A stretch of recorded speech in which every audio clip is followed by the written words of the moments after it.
At 2:30 p.m. over the South China Sea, a U.S. helicopter performed a maneuver that deeply unsettled Beijing. In response, they scrambled a Premier attack helicopter to intercept. However, the Chinese pilot was unaware he was about to make a career-ending error. For the next 72 minutes, while attempting to harass the world's most capable navy, this pilot would inadvertently reveal secrets Beijing never intended for the Americans to possess. The Chinese Z-10 pilot had launched from Xiamen 28 minutes prior, with instructions that essentially boiled down to intimidating the Americans. Meanwhile, the U.S. Navy MH-60 Romeo, often called the Swiss Army knife of military helicopters, was occupied tracking a Chinese Type 039 diesel submarine. The sub had remained submerged for 48 hours and was now struggling to replenish its batteries. Diesel submarines are like divers holding their breath. Eventually, they must surface for air, and when they do, America is watching. Foreign military aircraft, you are nearing Chinese territorial waters. Change your course at once. The warning crackled over the radio as the Z-10 pilot banked sharply across the Romeo's path at 500 meters. There was just one issue. They were 50 nautical miles from any Chinese territory, in international airspace, where the U.S. had every legal right to operate. The Romeo's three-person crew didn't even flinch. They knew something Beijing didn't.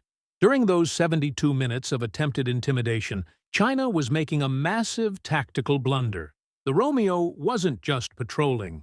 The various bumps on its fuselage are ALQ-210 electronic support pods. Think of them as digital vacuums, capturing every electronic signal from that Z-10. Radar frequencies, comms protocols, and engine vibrations were all being archived. While the Chinese pilot felt dominant, the Z-10 is essentially what happens when you attempt to build an Apache using 1990s Russian blueprints and a limited budget. It looks sharp and angular, but so does a basic car with a flashy body kit. The Beijing pilot deployed 2 flares near the Romeo. This wasn't combat, it was theater, the aviation version of a small dog barking at a much larger one. The American response was simple. They lowered their dipping sonar directly toward the submarine. The message was unmistakable. We still see your friend.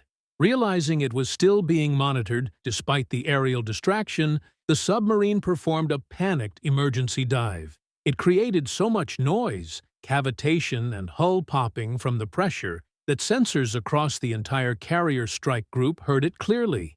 In sub-warfare, noise is a death sentence. The Chinese pilot had essentially compromised his own submarine's location while trying to shield it. By 2:48 p.m., after 18 minutes of futile posturing, the Chinese pilot felt he had scored a win.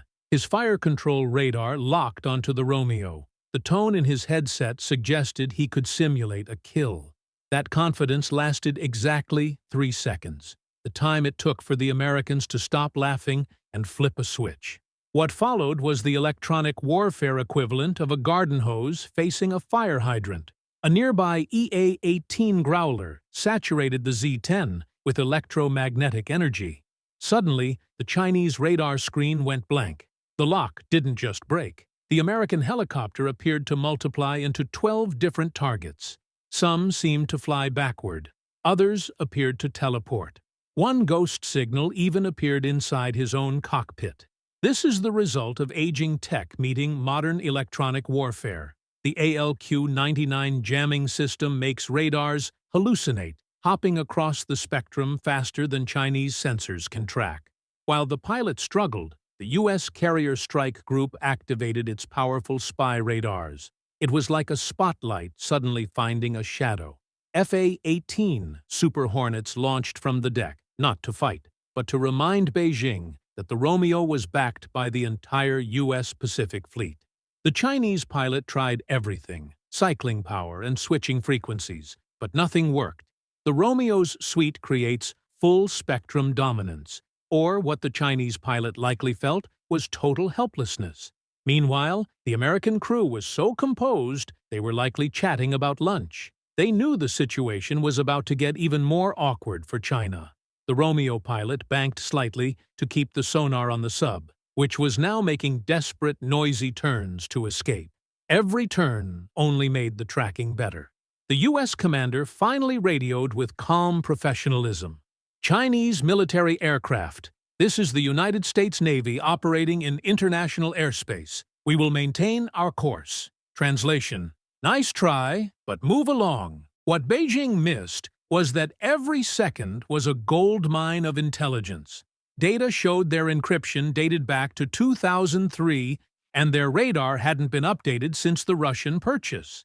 Even the sound of the rotor blades was recorded to help identify Z-10s from 50 miles away in the future. Frustrated, the pilot closed to 500 meters, entering the find out stage. At this range, he could see the American gunner at the machine gun, not aiming yet, but ready. The physical mismatch was now obvious. The Z-10 began thumping, aggressive maneuvers to force a reaction. It lunged and pitched, trying to bait the Romeo into a bad spot. However, these tight turns drained its speed and pushed the airframe to its limits. The Romeo, built on the sturdy Black Hawk frame, can handle much higher G-loads with stability. The Chinese pilot was exhausting himself, while the Americans simply watched. The data collection remained one-sided.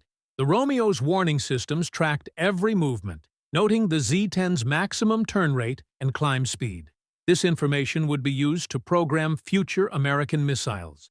The Z-10 was essentially writing its own defeat manual. Infrared cameras captured every heat signature in 1080 Nai exhaust ports at 450 degrees Celsius and transmissions at 180 degrees Celsius.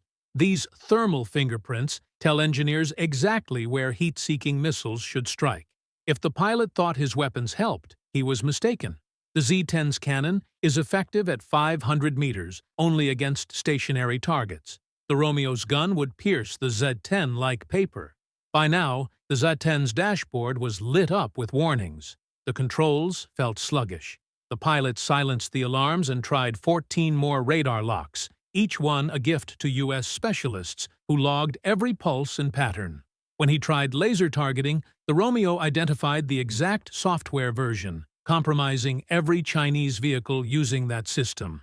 The strain was visible. The Z-10's engines were redlining, creating a massive heat bloom that the Romeo documented in detail. Every communication with ground control was intercepted, proving their frequency hopping was predictable. By 3:42 p.m., the Z-10 was physically failing, hydraulic pressure was dropping, and servos were overheating. The helicopter was defeating itself. The Chinese pilot watched the Romeo's sonar hit the water again. The sub was still caught. After 72 minutes, he hadn't moved the Americans an inch.